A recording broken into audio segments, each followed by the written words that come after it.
නමෝ තස්ස භගවතු වරහතෝ සම්මා සම්බුද්දස්ස නමෝ තස්ස භගවතු වරහතෝ සම්මා සම්බුද්දස්ස නමෝ තස්ස භගවතු වරහතෝ සම්මා සම්බුද්දස්ස අදත් සුඛාකාරයට අභිධර්ම චන්ද්‍රිකාව සුත්‍රකින සිත්‍රොම අභිධර්ම පාඩම් මාලාවට සම්බන්ධ සියවසක් අපි දැන් ගොඩක් ඒකට ඇවිල්ලා තියෙනවා පාඩම් මම හිතනවා දැන් වට සැලකිය යුතු ඒ කියන්නේ අභිධර්මයේ කියන පාඩම මාතෘකාව පිළිබඳව මම හිතනවා සැලකිය යුතු අදහසක් තියෙනට ඕනේ.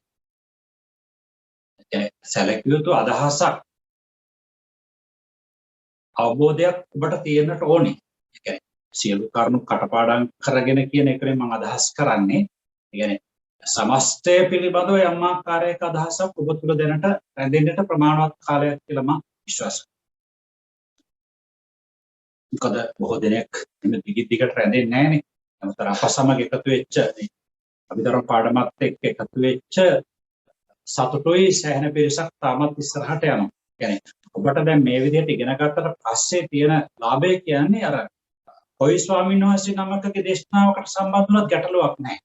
يعني ඔබ තුළ යම් මට්ටමක් රැඳිලා තියෙනකොට ඊට පස්සේ ඔබට දැන් සමහර ස්වාමීන් වහන්සේලා තමයි අපටත් වඩා ਵਿਚාරය කරනවා වෙන්න පුළුවන්. අට කතාවක් පය ගත්තොත් මේ කරුණ තව ගොඩාක් විස්තර කරන්න. එතකොට අර මූලික එසෙන්ස් එක තියෙනකොට අර අමතරව එකතු වෙන හැම කාරණයක්ම ඔබට යම් ආකාරයකට අර අවබෝධය වැඩි කරනවා. මොකද මේක සර්වඥතාඥාට හසු වෙන එකනේ. විතරම පිටකයි විනය පිටකයි. එතකොට ආන්නේ ඒ නිසා කොහෙන් හරි කමන්නේ මේකේ පදනම හරියට සකස් කරගන්න. පදනම සකස් කරගත්තාට පස්සේ ඔබට තේරෙයි මේ දැන් මෙතන තියෙන්නේ මට නොතේරුම්කම නෙමෙයි. මම තව දුරටත් මේකට බැසගත්තොත් මට තේරුම් ගන්නට පුළුවන්. මේ මූලික ස්ට්‍රක්චර් එක තමයි දැන් හසු වෙලා තියෙන්නේ කියන එක සහේතුක ඔබට තේරෙයි. ඊට පස්සේ ඔබට තියෙන්නේ ඔබටම තේරෙනවා එතකොට දැන් කොතනද අඩුව තියෙන්නේ මට අභිධර්මයේ තේරෙන්නේ නැතිකම නෙමෙයි තියෙන්නේ තේරෙනවා. හැබැයි තේරුම් යනවා. හැබැයි තව පරිශීලනය කළ යුතුයි, තව කියවිය යුතුයි, තව කල්පනා කළ යුතුයි කියන තැනට ඔබේ මනස ඇවිල්ලා තියෙනවා නම් ඔබ සාර්ථකයි. මේ වෙහස සාර්ථක ප්‍රතිඵලයක් ලබා දීලා තියෙනවා කියලා අපට සතුටු වෙන්න පුළුවන්කම තියෙනවා. එතකොට අපි ඊළඟට එහෙනම් පාඩමට රූප සමුත්ථාන කියන තේමාව යටතේ අපි ඉස්සරහට ආවේ. ඒ බලමු. ඉතින් මේ හරිය තරමක් ගැඹුරුයි. මොකද හේතුව කරුණුනේ ගොඩාක් කියන්නේ. ඒ නිසා ඒ කරුණු අලුත් කරුණු ගොඩක් කියවෙනවා. ඒ විග්‍රහයන් අලුත් නිසා කැපවීමක් අවශ්‍ය කරනවා. බලන්න චිත්ත නම් සසම්ප්‍රයුක්ත සිත්. සම්ප්‍රයුක්ත කියන්නේ මොකක්ද? එකට ඉපදෙන, එකට නිරුද්ධ වෙන, එකම අරමුණක් ගන්න, එකම වස්තුවක එකට උපදිනවා එකට නිරුද්ධ වෙනවා කියන එක ඔබට පැහැදිලි. ඒකාලම්බන කියන්නේ සිත ගත්තනම් රූපාරම්මණය ඒ සමග එකට වැඩ කර සිසු චෛතසික ශබ්දාරම්මණය ගන්නට බෑ. රූපාරම්මණයම තමයි. යම් සිතක් ගත්තනම් ශබ්දාරම්මණය චෛතසික ශබ්දාරම්මණයම තමයි ගන්න. අනේක තමයි ඒකාලම්බන. ඒක වස්තුක කියලා කියන්නේ අපි වට කතා කළා කොටෙකුත් අපව වර්ධනය කරගන්න චක්කු වස්තු, සෝත වස්තු, ගාන වස්තු, ජීව වස්තු, කාය වස්තු, හෘදේ වස්තු. වස්තු රූප 6යි. අපි කිය වස්තු කියනකොට වස්තු කියලා කියන්නේ යමක් පැවතීමට ආධාර වෙන යම් කිසි තැනක්. එතකොට චක්කු වස්තුවේ සිත් 46ක් වැඩ කරනවා කියලා අපි කියවනේ ප්‍රධාන වශයෙන් නම් චක්කු විඥාන සිත් දෙක. නමුත් ඒ ඇසුරු කරගෙන දිගින් දිගට යනකොට සිත් 46ක්. සෝත වස්තුවේ සෝත විඥාන සිත්. ගාන වස්තුවේ ගාන විඥාන සිත් දෙක පහළ. ජීව වස්තුවේ ජීව විඥාන සිත් දෙක පහළ. කාය වස්තුවේ කාය විඥාන සිත් දෙක පහළ. හෘදේ වස්තුවේ ඉතුරු සිත් 79. මතකයි. ඉතින් ඒ නිසා ඒ වස්තු කියලා කියන්නේ අන්නේ විදිහට. එතකොට මේ චිත්ත නම් සසම්ප්‍රයුක්ත. සම්ප්‍රයුක්ත කියනකොට ඒකයි. එතකොට දැන් අපි ගත්තොත් චක්කු වස්තුවේ චක්කු විඥාන සිත් පහළ වෙනවා නම් ඒ සිතේ පහළ වෙන පස්ස වේදනා සංඥා චේතනා ඒකාග්‍රතා ජීවිතේන්ද්‍රිය මනසිකාර කියන මේ චෛතසික අතර ඒ වස්තු එක තමයි. ඒ චෛතසික හතත් චක්කු විඥාන සිතත් එක්කලා චක්කු වස්තුවේම තමයි. ඒක තමයි ඒක වස්තු. සසම්ප්‍රයුක්ත කියන වචනේ තේරුම ඔන්න ඔය කාරණා හතරෙන් යුක්තයි කියන එක. සම්ප්‍රයුක්ත කියලා කියන්නේ ඔන්න ඔය කාරණා හතරෙන් යුක්තයි. කට උපදින, කට නිරුද්ධ වෙන, එකම අරමුණ ගන්න, එකම වස්තුවක උපදින. ඔන්න දැනට ඒක මතක තියා ගන්නට ඕනේ. සසම්ප්‍රයුක්ත කියනකොට චිත්තචෛතසික පමණයි ගන්න එකක් මතක තියාගන්න. ඔන්න අපට කියනවා මේක නම් මේ ප ဋ ාණ ප්‍රකරණයේ හේතු ප්‍රත්‍ය පිළිබඳව නිර්දේශයේ මේ තියෙන්නේ. හේතු පච්චයෝති කියලා හේතු ප්‍රත්‍ය විස්තර කරලා හේතු ලෝභ ද්වේෂ මොහ අලෝභ ද්වේෂ මොහ කියන මේ හේතු සම්පයුක්තකානං ධම්මානං හේතු සමග එකට සම්ප්‍රයුක්තර උපාදේක නිරෝධා කියලා කිව්වේ. ඒ හේතු සමග එකට සම්ප්‍රයුක්ත වෙන ධර්මයන්ට ඒ වගේම සමුත්ථානානං ච රූපානං ඒ හේතු මුල් කරගෙන හටගන්න අපේ කර්මජ චිත්තජ රූප ඒව රූප වලට හේතු පච්චේන පච්චයෝ හේතු වශයෙන් උපකාර වෙනවා. චිත්තචෛතසික ධර්ම වලටත් රූප ධර්ම වලටත් කර්මජ චිත්තජ රූප වලටත් එක ප්‍රත්‍ය වෙනවා කියන එකයි උපකාර වෙනවා කියන එකයි ඉතින් අදහස් කරන්නේ මම හිතන්නේ තේරෙන්න ඇති. ප ဋ ාණ පාළි කියලා තියෙන එකයි. ඉතින් ඒකේ අර්ථය මේක දීලා තිනවා මම හිතන්නේ ඒක මම දැන් කිව්වනේ. අයම් රිපීට් කරන්න අවශ්‍ය කමක් නැහැ. දැන් ඒ මූලික සමස්තය දීලා ඊට පස්සේ අපට ඔන විස්තර එනවා. මම දැන් මේක කියනකොට ඔබ හොඳට පොත දිහා බලාගෙන ඉන්නට ඕනේ. මොකද පොත දිහා බලාගෙන හිටියේ නැත්නම් මදි. පොත දිහා බලාගෙන ඉන්නවා කියලා කියන්නේ පූර්ණ අවධානය මේ කාරණේට යොමු වෙනවා. ඒ නිසා පොත දිහා හොඳට බලාගෙන ඉන්නට ඕනේ. මේ දේශකයන් වහන්සේ දිහා නෙවෙයි බලාගෙන ඉන්නට ඕනේ. රූප උපදවන චිත්ත නම් අරූප විපාක දෙපස් විඥාන අන්න බලන්න. සිත් කීයද එතකොට? අරූප විපාක 4යි. දෙපස් විඥාන. චක්කු විඥාන, සෝත විඥාන, ඝාන විඥාන, ජීව විඥාන, කාය විඥාන. කුසල විපාක, අකුසල විපාක වශයෙන් බෙදුනාට පස්සේ 10යි. එතකොට ඒවට රූපයේ තිබීමේ හැකියාවක් නැහැ. ඊළඟට අරූප ලෝකයේ කිසිම රූපයක් නැති නිසා අරූප විපාක ලැබෙන්නේ අරූප ලෝකයේදීමනේ. ඒ රූප උපදවීමේ හැකියාවක් නැහැ. මූලික සිද්ධාන්තවමයි. ඒවා ඉතින් ඔබට වැදගත්කමක් තියෙනවා. දැන් අරූප ලෝකයේ සියුම් රූප තියෙනවා. ඔය කතාන්දර ගොඩක් තියෙනකොට ඔබට මේ වගේ මූලික සිද්ධාන්තේ අනුගත්තට පස්සේ මොකද ඔය අරූප ලෝකේ රූප තියෙනවා කියන්නේ ප්‍රත්‍යක්ෂ කරගෙන නෙවෙයි යම් කිසි කෙනෙක් අරූප ලෝකේ රූප නැහැ කියන්නේ පමණක් කෙනෙක් රූප නැහැ කියලා දැනගෙන ප්‍රත්‍යක්ෂ කරලා නෙවෙයි. ඒ නිසා අපට ඒක ප්‍රත්‍යක්ෂ කරගන්න කල මේ මූලික සිද්ධාන්ත තුළ යාවි. රූප පොදවන චිත්ත කියලා කියන්නේ අරූප විපාක 4. ඒ වගේම දෙපස් විඥානයේ කියන මේ සිත් තුදුස 14යි. දෙපස් විඥානයට 10යි. අරූප විපාක 4යි 14යි. එතකොට ඒ ටික හැර සෙසු 570 කියන්නේ 75යි 14යි 89. ඒවා කියන ප්‍රතිසන්දියට අනතුරුව ලැබෙන භවාංගයෙහි පටන් එක් එක් චිත්තයාගේ උත්පාදක්ෂණයේ චිත්තජ රූප උපදවනවා. ඒකෙදි පැහැදිලිනේ ප්‍රතිසන්දි ගන්න මොහොතේ චිත්තජ රූප ඉපදවීමක් නැහැනේ. ප්‍රතිසන්දි ගන්න මොහොතේ උපදවන්නේ කර්මජ රූප පමණයි සුදුසු පරිදි. ඍතුජ රූප නැහැ, ආහාරජ රූප නැහැ. ප්‍රතිසන්දි ගන්න මොහොතේ චිත්ත ස්ථಿತಿ භංග ක්ෂණයන්හිදී රූප උපදවන්නට අසමර්ථ වෙති කියලා.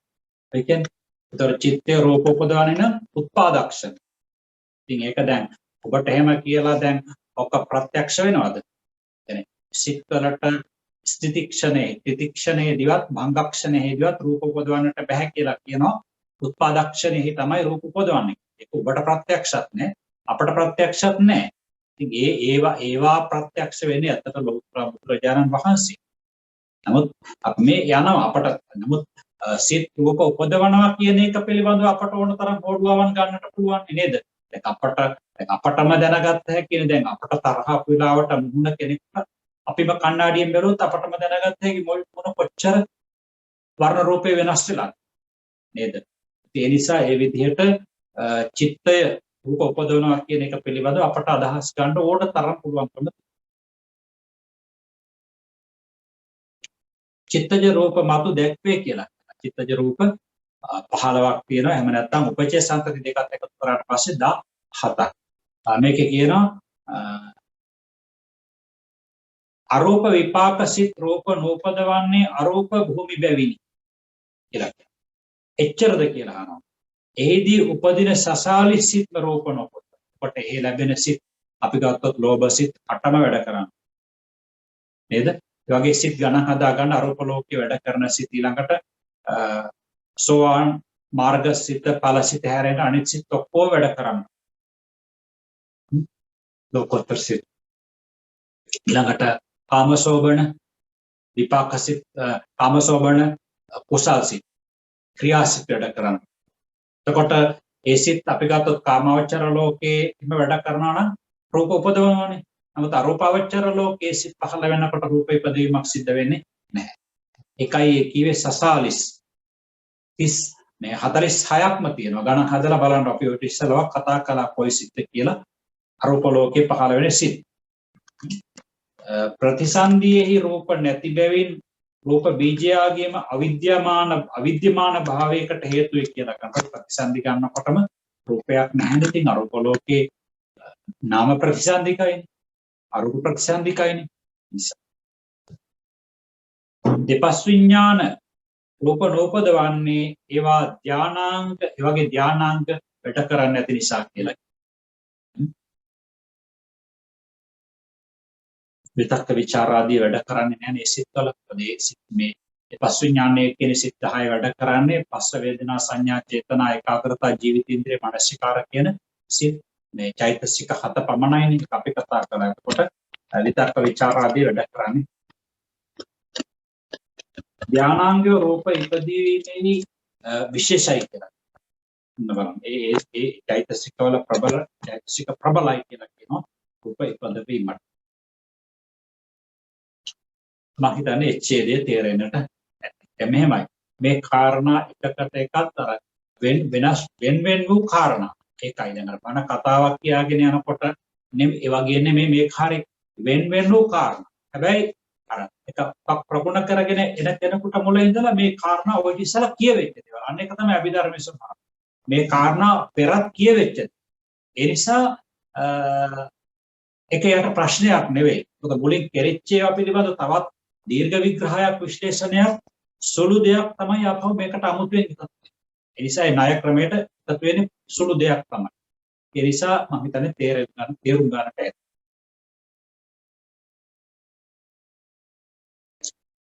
තවද 15 කාම රූප ප්‍රතිසන්දි සිද්ද.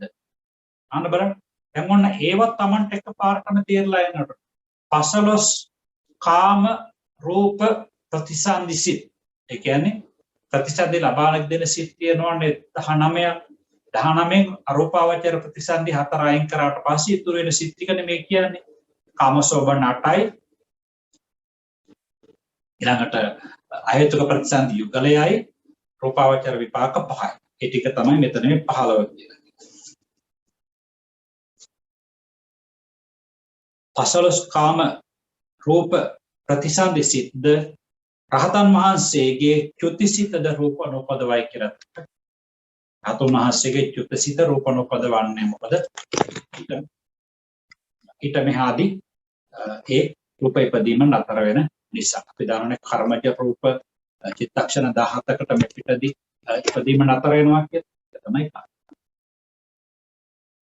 ඒ වුණාට කියන එසේවදු ඔහු භවාංග වශයෙන් චුති වශයෙන්ද පවත්නා විට රූප උපවදන බැවින් මෙහි නොහැර ගන්නා ලද්දේ කියලා කියන්නේ. රහතන් වහන්සේගේ චුතිසිත වශයෙන් වැඩ කරනකොට රූප නූපදවන එක ඇත්තයි. නමුත් ඒ සිතෙන් වෙන තවත් කෘත්‍ය කරනවානේ. භවාංග කෘත්‍ය ආදී අපි කියමුකෝ දැන් රහතන් වහන්සේ පිරිනිවන් පාන්නේ ප්‍රතිසන්දිගත උතුමන් වහන්සේ සෝමනස්සහගත ඥාන සම්ප්‍රයුක්ත සංස්කාරක සිතෙන් කියලා. ඒතර ඒ උනාසයට චුතිසිත වශයෙන් වැඩ කරනකොට රූප නූපදෙව්වට ඒ සිතෙන් පුළුවන් පටිසන්ධි ගන්නට පුළුවන් භවාංග වෙන්නට පුළුවන් නේද? ඒ අවස්ථා තියෙනවානේ. අනේ අවස්ථාවවලදී ඒ රූප උපදිනවා. ඒ නිසා ඒ රහතුන් වහන්සේගේ කෘත්‍ය සිද්ධ කරන චිත්තක්ෂණය ඒ සිත ඒකාන්තේම රූප නූපදවනවා කියලා ගන්න බෑක ව්‍යතිරේකයි. කියන්නේ ඒක අනිත් අවස්ථාවවලදී අර ප්‍රතිසන්ධි ගන්න කෙනෙකුට දැන් රහතන් වහන්සේම කියනකො පෘතුග්ජනව හරි යට මාර්ග ඵලලාභියෙකු හරි වශයෙන් උපන්නක් කියලා. එතකොට ඒ සිතත් එක්ක රූප උපදවනවානේ. එනිසා ධාතුන් වහන්සේගේ චුතිය සිද්ධ වෙනවා කියලා විශේෂිත සිතක් නැහැනේ. ඒ සිද්ධ වෙන්නේ තර කියන සිත් වලින්ම.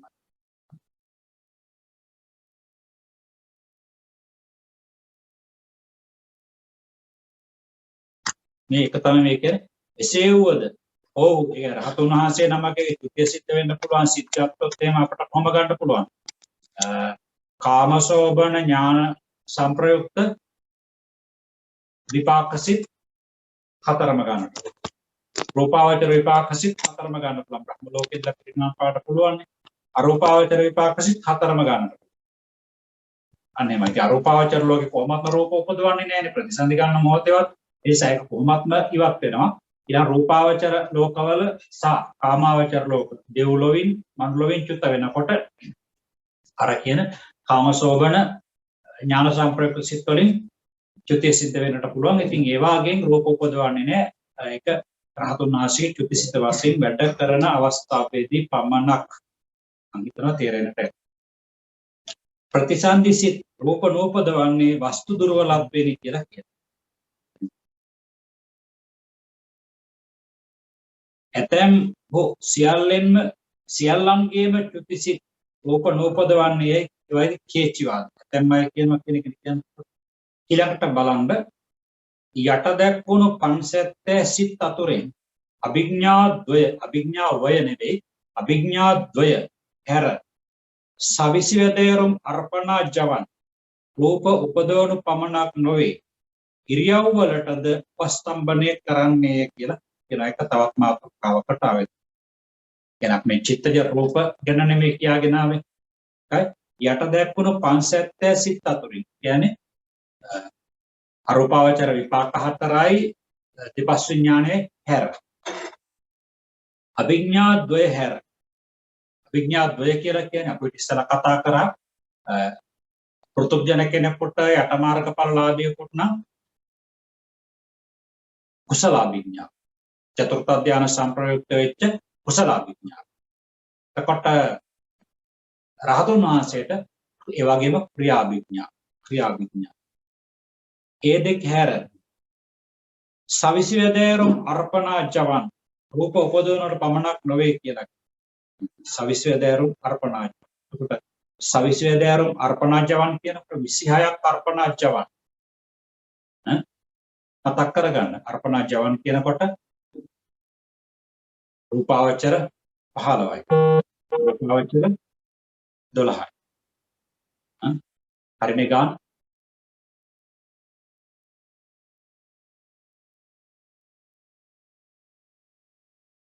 වැරදි. රූපාවචර කුසල සහ ක්‍රියා නේද? අරූපාවචර කුසල සහ ක්‍රියා සහ ලෝකෝත්තර 8යි. එතකොට ගාන එනවා නේද? ගාන හදලා බලන්න රූපාවචර 10යි, රූපාවචර 8යි, 8යි අතන ලෝකෝත්තර 8යි. එතකොට 26යි. අර්පණා ජවන් කියන්නේ ඒවා කියනවා ඉරියව් වලටත් උපස්තම්භනය කරනවා කියලා කියනවා. ඉරියව් වලටත් ඒක සිද්ධ වෙනවා. මේ ඉරියව් පවත්වන්නත් පුළුවන් ඒවා.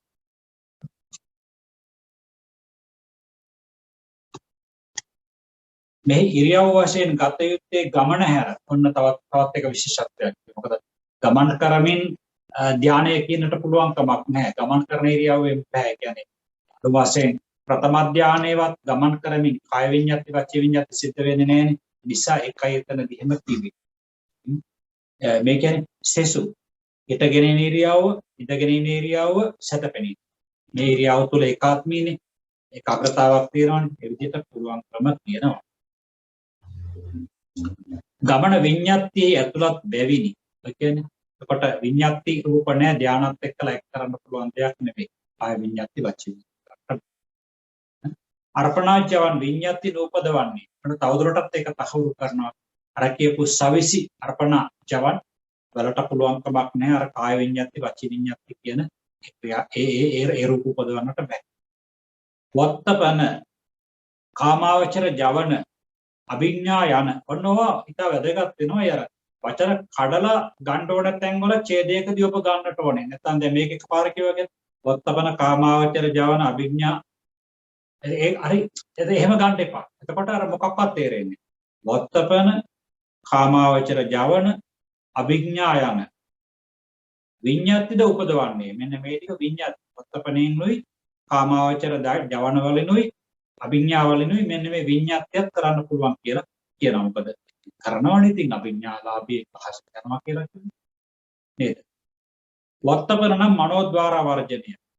කාමාවචර ජවන නම් අකුසල් 12 කාමාවචර කුසල් 8 මහා ක්‍රියා 8 හස්තෝත්පාදය යන මේ ටික තමයි එතකොට ගාන හදලා බලන්නකො.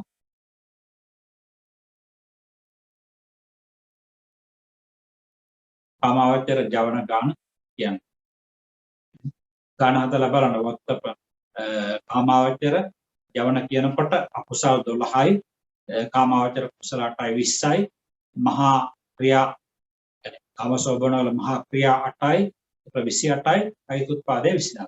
කාමජව 29 කියලා අපි නිතර කතා කරපු මාතෘකාවක්.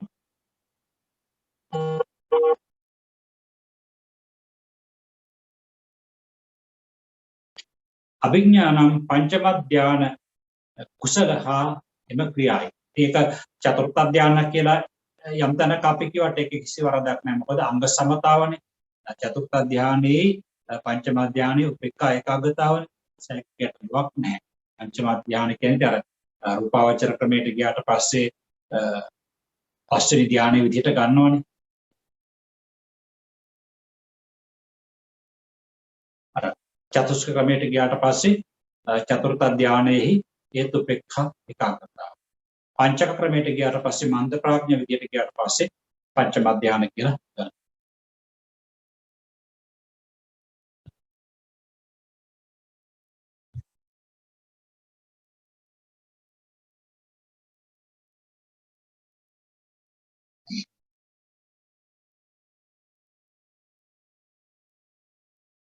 ඊළඟට කියනවා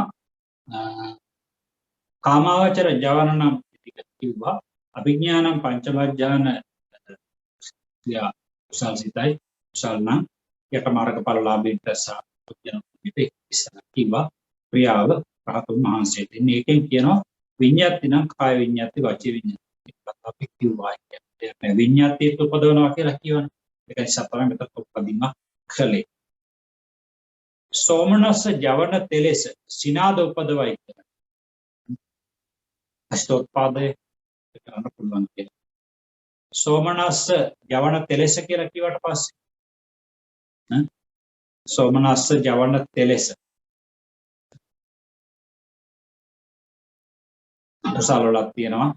කුසල වලක් තියෙනවා නේද? ඒ ටික කාම සෝමනස්සාගත ditthිගත සම්ප්‍රයුක්ත කරන එකයි ditthිගත විප්‍රයුක්ත කරන එකයි 4යි. ළඟට කාමසෝබන වල එනවනේ කුසල පැත්තෙන් 4යි ක්‍රියා පැත්තෙන් 4යි. සෝමනස්ස ජවන් තෙලෙස නම් ඔන්න විස්තර කරනවා. බලන්න අපි හිතලා අනේක තමයි වැදගත්. අපි හිතලා ගන්න. පල්ලෙහායක විස්තර කරනවා ඒකෙම එල්ලිලා යන්නට එපා. අපි එතනදී පල්ලෙහා නොබලා කල්පනා කරලා ගන්න ඒක ලොකු දෙයක් වෙනවා තමයි. අපි එහෙම තමයි කරන්නේ. මේ කියපුවකද. මොකද අපි ඉගෙනගත්තු කොටස්නේ. තනියෙන් කල්පනා කරලා ගන්න යට තියෙන පොතේ. පොතේ තියෙන එක බලන්න ඉස්සෙල්ලා තනියෙන් කල්පනා කරලා ගන්න. ඒක ලොකු අභ්‍යාසයක් වෙන තමන්ට පහසුවක් ඉදිරියට යන්න.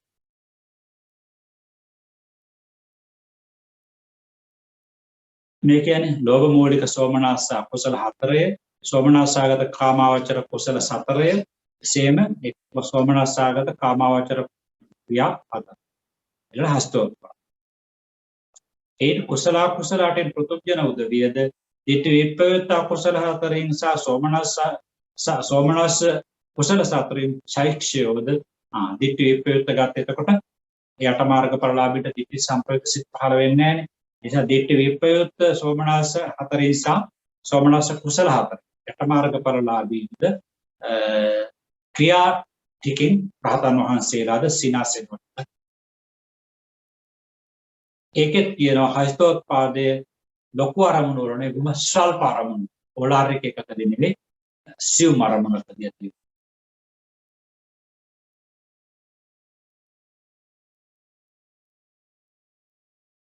ඍතු නම් සීතෝෂ්ණ සංඛ්‍යාත තේජෝ ධාතුවයි. ඍතුව කියලා කියන්නේ සීතෝෂ්ණ දෙකට. එන මොකක්ද ඍතුව? ඒ ස්ථಿತಿ પ્રાપ્ત වූයේ කියන්නේ තිතික්ෂණයටපත් වූයේ වචනට බයනවා. තිති අවස්ථාවේ පැවතුනේ ආධ්‍යාත්මික බාහිර කියන මේ දෙපැත්තෙම රූප උපදවනවා කියලා සත් සවිඥානික සහ අවිඥානික. ඒ කියන්නේ සත්වයා කියන මේ පදාර්ථය තුළ සහ බාහිර ලෝක. සීතෝෂ්ණ බාහිර තියෙනවා. දැන් අපි කර්මජ රූප කීවා, චිත්තජ රූප කීවා, දැන් ඍතුජ කොටස් තමයි ඇවිල්ලා තියෙන්නේ. රූප උපදවන ප්‍රත්‍ය හතරයිනේ කර්ම, චිත්ත, ඍතු, ආහාර.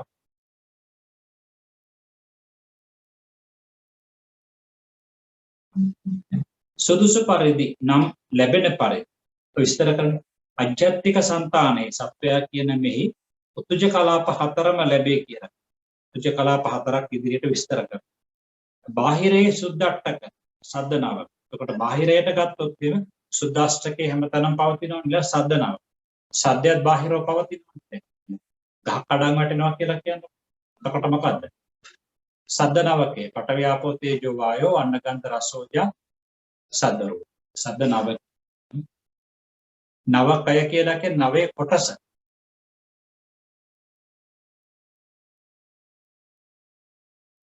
උතුජ රූප සහ උතුජ කලාප මතු දැක්වේ කියලා දැන් මේක අපිට කිව්වේ නෑ. මේ කිව්වේ සවිඤ්ඤා අජ්ජත්තික సంతානයේ උතුජ කලාප හතරම ලැබේ කියලා කියවනේ. ඒක දැන් මෙතන විස්තර කරපු නැති නිසා කියනවා උතුජ රූප සහ උතුජ රූප කලාප මතුවට විස්තර කරනවා කියලා. සැකදී කලබල වෙන්න අවශ්‍ය කරන්නේ. හතරම ලැබෙනවා කියලා කිව්වට ඊළඟ ආහාර කියන ඕජාව කියලා කියනවා. ඒ ඕජා නම් වූ ආහාර අනුභව කරන කාලයේ tempat වීම ආහාර සමුත්‍රාණ රූප උපදවනවා කියලා. දැන් ආහාර ගත්තට පස්සේ රූප කලාප ඕජාව නිෂ්පාදනය. ඔය කියන්නේ tempat වූයේ කියලා කියන්නේ ස්ථಿತಿ අවස්ථාවද ආහාර රැඳගෙන තිති අවස්ථාවට ගිහින් උපදින අවස්ථාව නෙවෙයි. ඒක ඉස්සෙල්ලා තිති ක්ෂණේ තමයි ඒ කියන ඕජාව උපදින.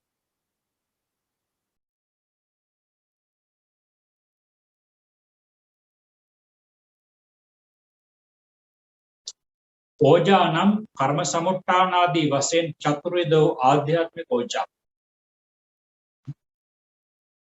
ඕජාව එතකොට කර්ම සමුත්ථානාදී කර්ම, චිත්ත, ඍතු, ආහාර කියන හතරෙම ඕජා රූපේ නිෂ්පාදනය කරනවා. අසිත, පීත, කායිත, සායිත. සාහිත නෙවෙයි සාහිත. අසිත කියලා කියන්නේ කන ලද, රස විඳින ලද කියලා ගමු. පීත බොන ලද, කායිත කෑලි කඩලා කන ඒවා. සායිත රස විඳින චතුමදුර එහෙම වාගේ. චතුමදුර බත් කනවා කන්නේ නැහැ නේ. ඒක බුලත් කොලයක දාලා බොහොම පොඩ දිවේ කාගෙනනේ වකදානේ. එක සායිත කියලා. අසිත, පීත, කායිත, සායිත වශයෙන් චතුර්විධ වූ බාහිරගත ඕජාව දෙආකාරයකට බෙදලා යනවා. ආධ්‍යාත්මික ඕජාවයි බාහිර ඕජාව. චතුර්විධ වූ ආධ්‍යාත්මික ඕජාව ඊළඟ චතුර්විධ වූ බාහිර ඕජාව. මේ දෙවදෑරුම් ඕජාම සංසර්ග වශයෙන් කියන්නේ එකට එකතු වීම වශයෙන් ලබන ලද උපස්තම්භ ඇත්තේම ආහාරජ රූප උපදවනවා. ඉතින් ඒක එන්න වෙලා තියෙන්නට ඕනේ. ඒ කියන්නේ ඕජාව සංසර්ග වශයෙන් ලබන ලද උපස්තම්භ. එතකොට එකට එකක් මිශ්‍ර වෙලා තියෙනවා. ඊට පස්සේ තමයි ආහාරජ රූප උපදවනවා කියලා අනුභව කළ කාලයේ කිව්වේ ඒකයි කියලා කියනවා. අර අනුභව කළාට පස්ව ස්ථಿತಿ අවස්ථාවේදී කියලා කියනවා. එතකොට ඉතින් අර සංසර්ගයේ මිශ්‍ර වීම සිද්ධ වෙලා මේ අනුභව කරන කාලයයි කියන ලද්දේ බලවත් අවස්ථාවයි කියනවා. නැත්තම් නිරන්තරයෙන්ම දැන් මෙහෙමනේ. දැන් ආහාරයක් දැන් නිකන් තනකොළ එළිය තියෙනවා කියන්නකො. හැබැයි තනකොළ හරකක් කෑවට පස්සේ මොකද වෙන්නේ? නේද? දැන් අපේ බත් පිඟාන එළිය තියෙනවා කියන්නකො. මේ බත් පිඟාන කෑවට පස්සේ ඇතුලේ මොකද වෙන්නේ? විශාල පිලිස්සීමක්, දිරවීමක් වෙනවා. එතකොට තමයි ආහාරජ රූප ප්‍රබල වශයෙන් ක්‍රියාත්මක වෙලා ශරීරයට ඒ අවශෝෂණය කරගන්න.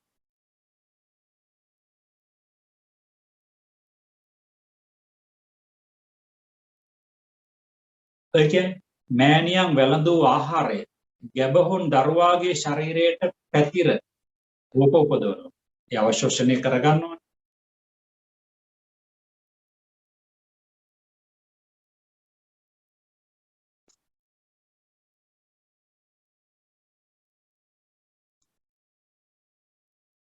එසේම ඇඟ ගැල්ලූ ආහාරද රූප උපදවන.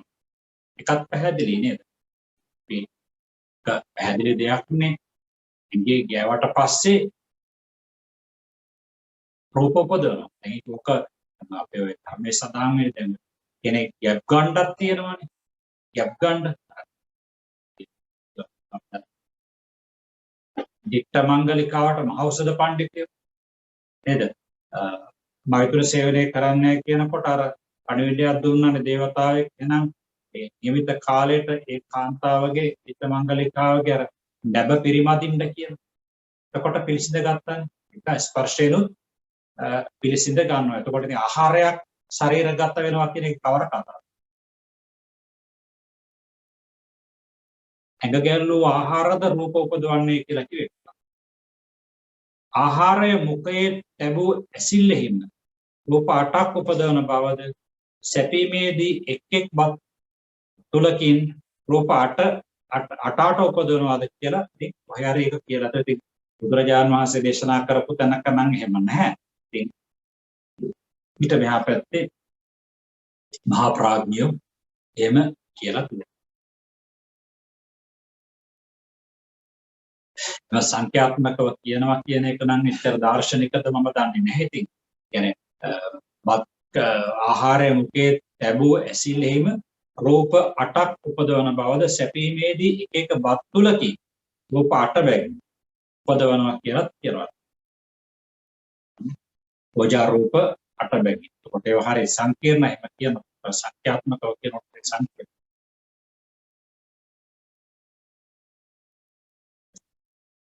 කර්මාදී චතුර්විධ රූප සංඛ්‍යා අර ඉස්සලා කියන ඉදිරියට අපි කියලා දෙන්න සංඛ්‍යාත්මකව කියලා. මොන දැන් ඒක විස්තර කරනවා. යට දැක්වුණු 8 රූපාතුරින් හදේ රූපය, ඉන්ද්‍රිය රූපය, ඉන්ද්‍රිය රූපයෝ කර්මජයෝමය කියලා කියනවා. හදේ රූපයේ හෘදය වස්තු. ඉන්ද්‍රිය රූපය කියේ චක්ඛුන්ද්‍රිය, සෝතේන්ද්‍රිය, ගාහනේන්ද්‍රිය, ජීවේන්ද්‍රිය, කායේන්ද්‍රිය, ඉච්ඡේන්ද්‍රිය, පුරුෂේන්ද්‍රිය, ජීවිතේන්ද්‍රිය. එතන 8යි. හදේ රූපයත් එක්කලා 9යි.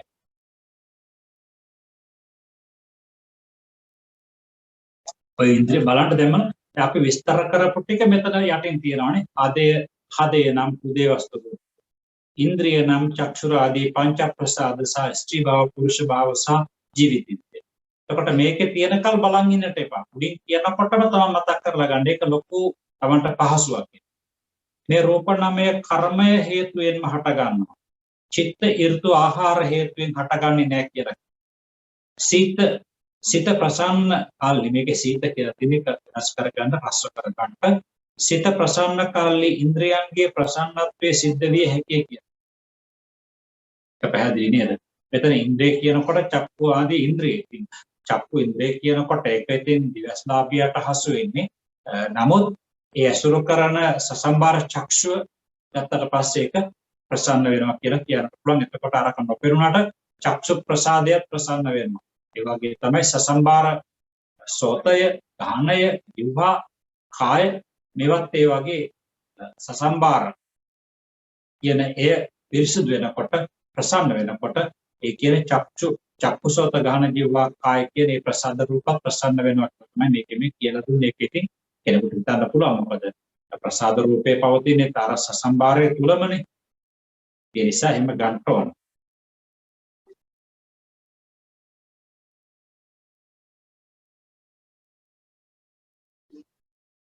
චිත්ත ඍතු ආහාර හේතුයෙන් හට නොගන්නේ කියලා. එතකොට මේ රූප නාමය චක්කුසෝත ගාන ජීවා කාය ඉන්ද්‍රිය පුරුෂින්ද්‍රිය ජීවිතේන්ද්‍රිය හෘදේ වස්තු රූපේ කියන මේවා චිත්ත ඍතු ආහාර කියන ඒවාගේ හටගන්නේ නැහැ. ඒකාන්තයෙන්ම කර්මයෙන් තමයි.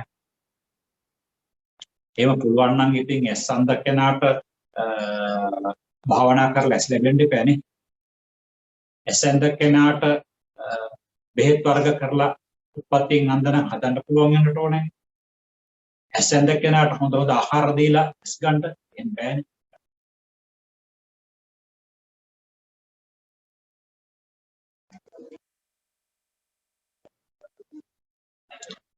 එහෙත් ඉන්ද්‍රිය චිත්තජ නෙමෙයි කියලා.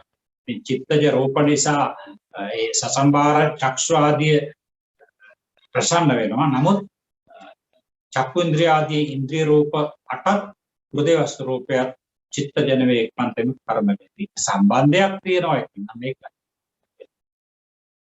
කර්මජ රූප උපුල්පියුම් මෙන්ද කර්මයේ එහි බීජ මෙන්ද ඒ කියන්නේ කර්මජ රූප උපුල්පියුම් ජලජ පැලෑටි මෙන්ද කර්මයේහි බීජමෙන් අන්න බීජෙන්නේ හටගත්තේ එතකොට ඒක කර්මජ රූප කියන්නේ චිත්ත ඍතු ආහාර ජලය මඩ ආදී මෙන් එතකොට උපකාර වෙන ආකාරනේ චිත්ත ඍතු ආහාර කියන ටික උපකාර වෙන කොහමද ජලය සහ මඩ මේ එතකොට බීජය ඒක තමයි කර්මය අන්නේ විදිහට තේරුම් ගන්න කියලා දැන් අපේ චක්කුසෝත ගාන ජීවා කාය ආදී මේවා මේ බීජේවා එතකොට අර සසම්බාර පඨවි ආපෝ තේජෝ ආදී ඒවත් උපකාර වෙනවා අර මඩ ආදී පිලේ තියෙන අර ජලජ පැලෑටි වලට උපකාර වෙනවා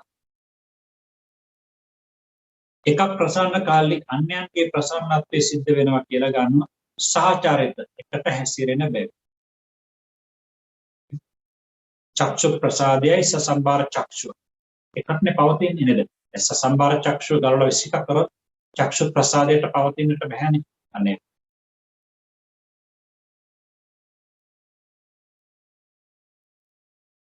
විඤ්ඤාති ද්වේ චිත්තජමයි කියලා කියනවා කාය විඤ්ඤාති වචි විඤ්ඤාති චිත්තජමයි කියලා කියනවා විඤ්ඤාති ද්වේ වන පල්ලේ විස්තර වෙනවා ඒ චිත්තයෙන් හට ගන්න බැවින් කියනවා කර්මයෙන් ඍතුයෙන් ආහාරයෙන් හටගන්නේ නැහැ කියලා කියනවා කාය විඤ්ඤාති වයි කර්මජ රූප චිත්තජ රූප ගන්නකොට ඒකාන්ත වශයෙන් කර්මජ රූප 9යි ඒකාන්ත වශයෙන් චිත්තජ රූප 2යි ඒකාන්ත ඍතුජ රූප නැහැ ඒකාන්ත ආහාරජ රූප නැහැ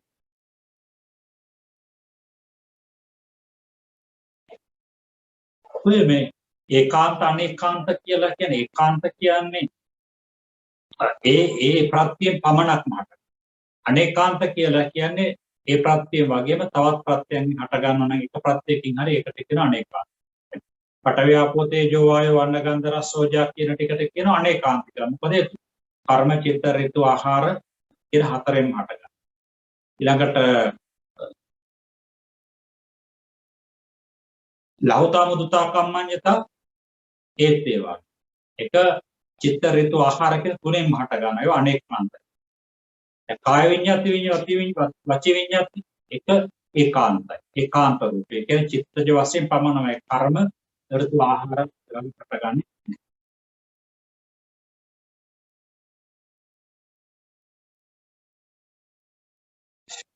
ශබ්ද චිත්තජ හා ඍතුජ ශබ්ද රූපේ චිත්තජයි ඍතුජයි අපි මේ කතා කරනකොට ශබ්ද රූපේ චිත්තජයි එතකොට ගහ කඩාගෙන වැටෙනවා ඍතුජයි අපි කොටයකට ගහනවා චිත්ත ඍතු දෙකෙන් හට ගන්නවා දෙකේම උපකාර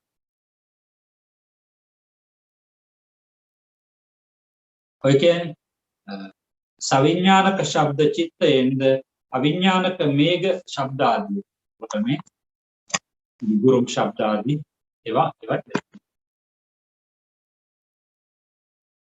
නිදිකණ්ඩ සූත්‍රයේ සුවන්නතා සුසුරතා ආදි වශයෙන් කියලා තියෙනවා නේ මනා වර්ණයක් පිටනවා වගේ මේක නම් ගැටලුවක් නෑ සුසුරතා සුවන්නතා සුසුරතා කියන්නේ මනා ස්වරයක් මනා හඬක් පිටන්නේ කර්මයෙන් කියලා තුන දාන ඵල වශයෙන් කියලා එහෙත් ඒ කර්මජ නොවේ ඒක මෙහෙමයි මනා හඬක් පවතින්නට කර්මජ නෙවෙයි නමුත් ඒකේ බලපෑමක් තියෙනවා එතකොට මේක කියන්නාවේ මේ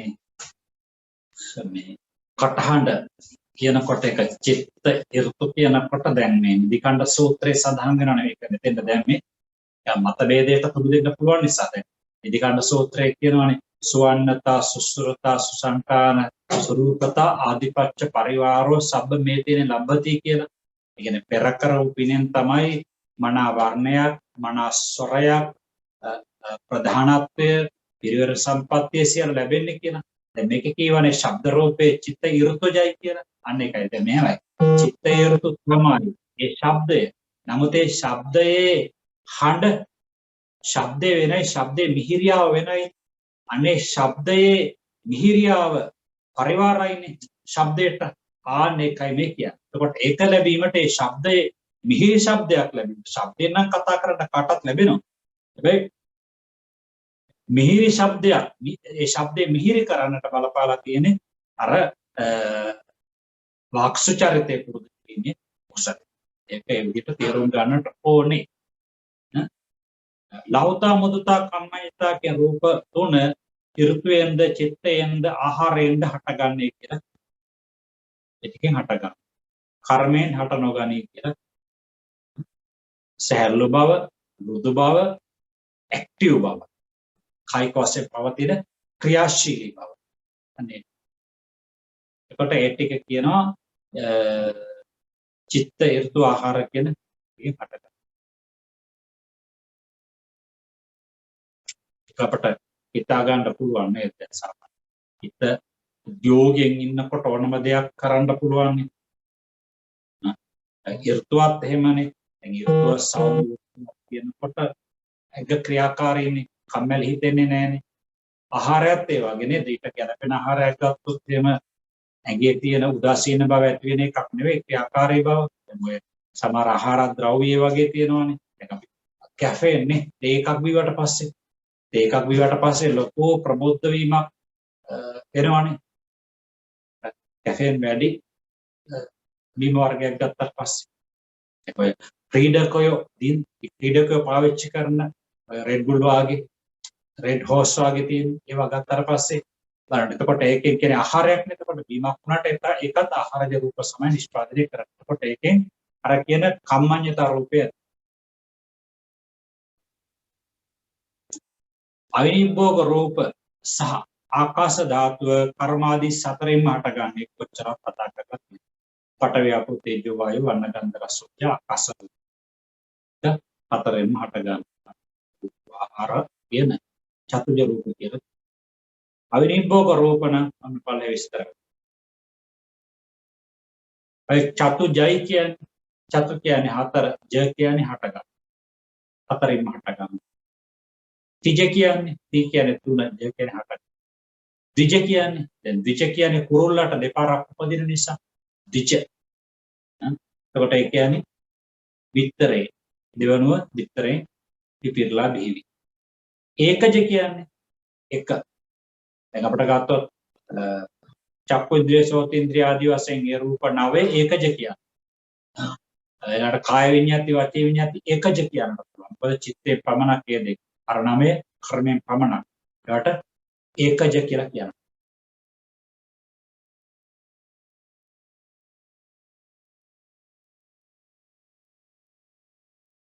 ලක්ෂණ රූප කර්මාදී අතුරින් කුමකිනුදු හට නොගන්නේ කියලා කියනවා. ලක්ෂණ රූප. උපචේ සම්පති ජරතා අනිච්චතා. මොකද අර රූප වලම ලක්ෂණ නිසා එකට ලක්ෂණ රූප කියන්නේ. ලක්ෂණ රූප නම් උපචේ සම්පති ජරතා අනිච්චතායි. මෙසේගත් කල්ලේ කර්මජ රූප සියල්ල අටලොසකි. මතක් කරගන්න කොහොමද හදාගන්නේ? චක්කුන්ද්‍රිය, සෝතේන්ද්‍රිය, ගාහනේන්ද්‍රිය, ජීවේන්ද්‍රිය, කායේන්ද්‍රිය, ඉත්තේන්ද්‍රිය, පුරුෂේන්ද්‍රිය, ජීවිතේන්ද්‍රිය, හෘදය වස්තු රූපේ 9යි. පඨවි ආපෝ තේජෝ වායෝ වර්ණ ගන්ධ රස ඕජ ආකාශ රූප 9යි. එකතු 18යි. උපචේ සම්පති දෙකත් එකතු කරොත් කර්මජ රූප 20යි කියලා ගන්න. දැන් මෙතන මේ දෙක එකතු නොකොට 18යි කියලා මේ අරගෙන. ඔන්න මම කියපු ටික යට තියෙනවා. ඉතින් ඒ වර මම කිව්වා වාගේ ඔබත් දැනගන්නට කටපාඩම් කරලා පහසු වෙන්න තියාගන්න. හැමදාම පොත් පෙරලා කර්මජ රූප 20 මොකද කොහමද, නැත්නම් කර්මජ රූප 18 කොහමද කියනකොට පොත් පෙරලා කරන්නේ කිව්වොත් හරියන්නේ නැහැනේ. හරි ලේසි. මතක තියාගන්න එක චක්කු ඉන්ද්‍රිය ආදී වශයෙන්. චිත්තජ රූප සියල්ල 15. එනම් ඒකාන්ත චිත්තජ රූප දෙකයි තියෙන්නේ. ශබ්ද ලහුතාදී 3 බලන්න ගන්න හදලා. විඤ්ඤාති රූප 2යි ඊළඟට ශබ්ද රූපයයි ලහුතාදී 3 කියන්නේ ලහුතා මුදුතා කම්මඤ්ඤතා කියන තුන. අවිනිබ්බෝග රූප පඨවි ආපෝ තේජෝ වායෝ වන්න ගන්ධ රස ඕජා ආකාශ රූපය. එතකොට ආන්නේ තුනට පස්සේ එන්නේ ටික තමයි කියන චිත්තජ රූප. එතකොට 15යි. උපචේ සාන්ත දෙකත් එකතු කරගත්තොත් 17ක් විදිහට තමයි. ඒ පල්ලේ රූප ටික තියෙනවා සුත්තාෂ්ටකය. ඍතුජ රූප සියල්ල තෙලස.